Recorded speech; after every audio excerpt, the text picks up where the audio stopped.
Hello friends, स्वागत है आपका मेरे यूट्यूब चैनल हिंदी कानूनी जानकारी में। आज हम बात करेंगे भारतीय संविधान के अनुच्छेद 81 के बारे में, यानी कि लोकसभा के बारे में। यदि आप भारतीय संविधान से रिलेटेड पिछले अनुच्छेद का अध्ययन करना चाहते हैं तो आप यहां पर क्लिक करें। यहां से आपको भारतीय संविधान का पिछला अनुच्छेद मिल जाएगा।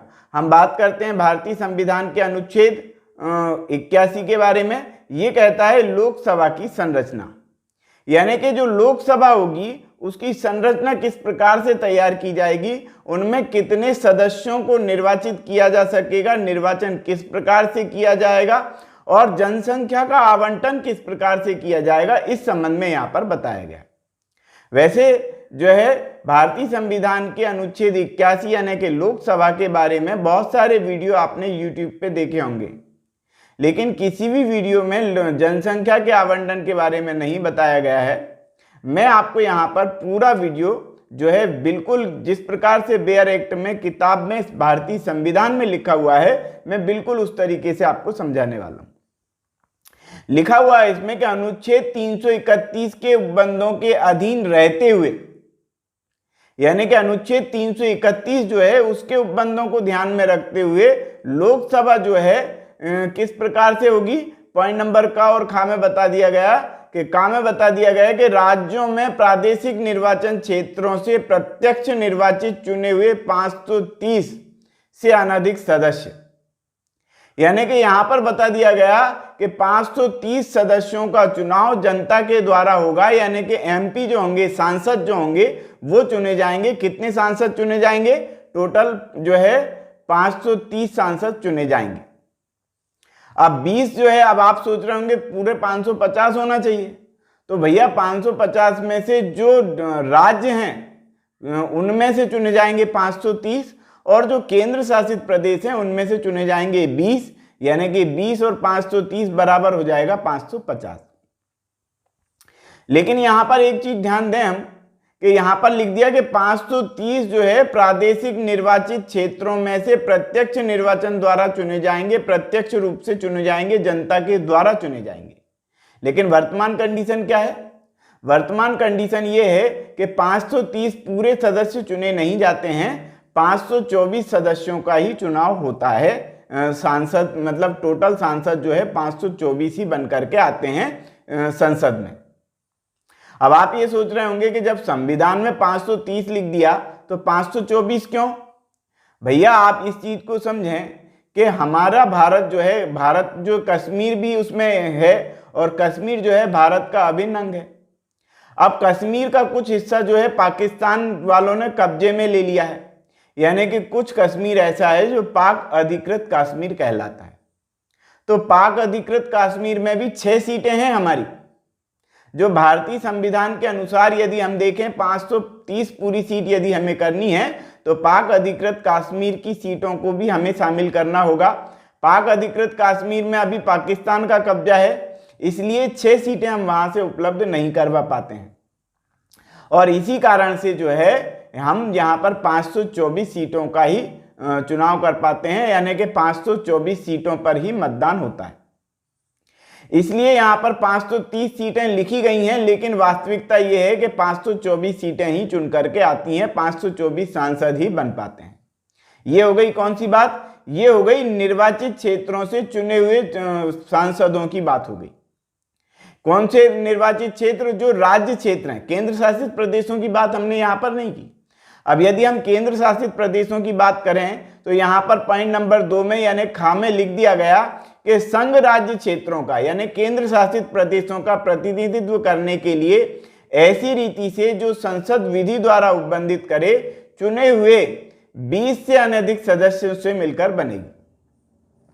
अब 20 सदस्य जो है वो केंद्र शासित प्रदेश के होंगे, लेकिन मैं आपको बता दूं कि केंद्र शासित प्रदेशों में भी टोटल 19 जो है चुनकर के प्रतिनिधि आते हैं केंद्र शासित प्रदेशों से। अब 19 यदि चुनकर के आते हैं तो ऐसे समय में 19 और 524 कितने हो गए? ये हो गए 543। तो 543 सदस्यों को चुनकर के संसद में भेजा जा सकता है वर्तमान स्थिति में। जम्मू कश्मीर का जो पाक अधिकृत कश्मीर है, जब वो हमारे कब्जे में आ जाएगा तो हमारी सीटें पूरी 550 यानी 550 तो ये सीटें आने लगेंगी, और 2 एल्गो इंडियन की जो सीटें आती हैं वो आने लगेंगी, तो टोटल 552 सीटें आने लगेंगी। वर्तमान स्थिति में ये है कि 524 सीटें तो जो है निर्वाचन क्षेत्रों से आती हैं, जो राज्य हैं, प्रादेशिक क्षेत्र हैं, और 19 सीटें जो है वो केंद्र शासित प्रदेशों से आती हैं। तो टोटल जो सीटें हो गई वो 543 हो गई, यानी कि 543 ये सीटें हो गई। अब 2 एंग्लो इंडियन की सीटें हैं, तो ऐसे टोटल जो सीटें आ रही हैं वो 545 सीटें आ रही हैं। और होना कितनी चाहिए? वो होना चाहिए 552। 550 तो चुनकर के आने वाली और 2 एंग्लो इंडियन की आने वाली, तो अब चुनकर के आ रही है 543 और 2 एंग्लो इंडियन की, तो टोटल हो रही है 545 वर्तमान स्थिति की। संविधान में 552 का विवरण है, ठीक है ना। अब आगे हम बात करते हैं कि पॉइंट नंबर 2 के खंड 1 के उपखंड जो है का के प्रयोजन के लिए, का के प्रयोजन के लिए मतलब के प्रदेश से चुने हुए जो सांसद हैं उनके लिए, प्रत्येक राज्य को लोकसभा के स्थानों का आवंटन ऐसी रीति से किया जाएगा जो स्थानों की संख्या और राज्य की जनसंख्या के अनुपात में सभी राज्यों के लिए यथासाध्य एक जैसी हो। यानी कि पूरे भारत की जो जनसंख्या है उसको मिला लिया जाए और उसमें 550 सीटों को जनसंख्या के आधार पर बांट दिया जाए, ऐसा विभाजन किया जाएगा। यानी कि जनसंख्या के आधार पर, उनके अनुपात के आधार पर ही विभाजन किया जाएगा। ऐसा नहीं कर दिया जाएगा कि पूरे भारत में जो है मान लो 35 राज्य हैं तो 35 राज्यों में ऐसा बांट दिया उनको बिल्कुल कि अब ये 550 का भाग दे दो 35 का 550 में 35 का भाग दे दो, जितना भी आए वो सभी राज्यों में बढ़ जाए, ऐसा नहीं है। जनसंख्या के आधार पर सांसदों की सीटों का आवंटन होगा। लोकसभा के सदस्यों की सीटों का आवंटन जनसंख्या के आधार पर होगा और जनसंख्या का अनुपात जरूर जो है पूरे भारत के हिसाब से निकाला जाएगा, लेकिन प्रत्येक राज्य के हिसाब से जो है लोकसभा सदस्य को चुनकर के आने के लिए सीटों का आवंटन किया जाएगा। ये हो गई बात। पॉइंट नंबर ख दे दिया गया कि प्रत्येक राज्य को प्रादेशिक निर्वाचन क्षेत्रों में ऐसी रीति से विभाजन किया जाएगा कि प्रत्येक निर्वाचन क्षेत्र की जनसंख्या का उसके आवंटित स्थानों की संख्या के अनुपात समस्त राज्य के यथासाध्य एक जैसा हो। यानी कि वो जो राज्य है वो राज्य के अनुसार जो है एक जैसा अनुपात निकाल करके उसमें सीटों का आवंटन कर दिया जाएगा। तो सीटों का आवंटन बिल्कुल जनसंख्या के हिसाब से किया जाएगा। सीधी सीधी लैंग्वेज में आप ये समझ लें, स्थान के हिसाब से, क्षेत्र के हिसाब से नहीं किया जाएगा, जनसंख्या के अनुसार सीटों का आवंटन किया जाएगा। कोई राज्य क्षेत्र बड़ा है या कोई राज्य क्षेत्र छोटा है तो इसका जो है ये देखा जाएगा कि वहां की जनसंख्या ज्यादा है तो सीटों का आवंटन जो है ज्यादा किया जाएगा, और वहां की जनसंख्या, उस राज्य की जनसंख्या कम है, उस प्रदेश की जनसंख्या कम है तो सीटों का आवंटन कम किया जाएगा। इस प्रकार से यहाँ पर, परंतु इस खंड के उपखंड का में उपबंध किसी राज्य को लोकसभा में स्थानों पे आवंटन के प्रयोजन के लिए तब तक लागू नहीं होंगे जब तक उस राज्य की जनसंख्या 60 लाख से अधिक नहीं हो जाती है। यानी 60 लाख की जनसंख्या हो जानी चाहिए तब सीटों का आवंटन जो है उसमें किया जा सकेगा। अब अनुच्छेद इसी अनुच्छेद के पॉइंट नंबर 3 में बता दिया गया कि इस अनुच्छेद में जनसंख्या जो पद है, जनसंख्या का क्या मतलब निकाला जाएगा, तो जनसंख्या पद में ऐसी अंतिम पूर्ववर्ती जनसंख्या में अभिनिश्चित की गई है जो जिसके सुसंगत आंकड़े जो है प्रकाशित हो गए हैं। अब कौन सी ऐसी जनगणना है जिसके आंकड़े जो है सुसंगत रूप से प्रकाशित हो गए हैं, तो मैं आपको बता दूं कि जब 2026 आ जाएगा, वर्तमान की बात नहीं कर रहे हैं, वर्तमान में जो है 2021 चल रहा है, तो 2026 जब आ जाएगा उसके आंकड़े जो प्रकाशित कर दिए जाएंगे, उस आंकड़ों के हिसाब से जो है जनसंख्या के हिसाब से, उन आंकड़ों की जनसंख्या के हिसाब से सांसदों की सीटों का आवंटन होगा, संसद सदस्यों की सीटों का आवंटन होगा, मतलब लोकसभा की सीटों का आवंटन होगा 2026 के बाद। वो जो आंकड़े 2026 के बाद प्रकाशित हो जाएंगे वो उनके अनुसार आवंटन होगा। लेकिन वर्तमान कंडीशन भी तो हमको देखनी पड़ेगी कि वर्तमान कंडीशन क्या चल रही है। तो वर्तमान कंडीशन ये चल रही है क्या कि यहाँ पर हम पढ़ लेते हैं। वैसे उपखंड जो है यहाँ पर वर्तमान जनसंख्या जो है आप ऐसा समझ लें, कैसा कि 2021 का जो चुनाव चल रहा है, यदि मान लेते हैं आज चुनाव, 2026 की बात नहीं कर रहे हैं, 2026 में तो होगा, वो आंकड़े प्रकाशित होंगे, उसके बाद सीटों का आवंटन होगा। लेकिन वर्तमान स्थिति में 1971 के आंकड़े चल रहे हैं और 2001 के आंकड़े चल रहे हैं। 1971 के आंकड़े जो प्रकाशित हो चुके हैं उसके हिसाब से जनसंख्या का आवंटन हुआ है, और 2001 में जो आंकड़े प्रकाशित हो गए उसके हिसाब से जो है वो जो लोकसभा सीटों की सदस्यों का आवंटन हुआ है।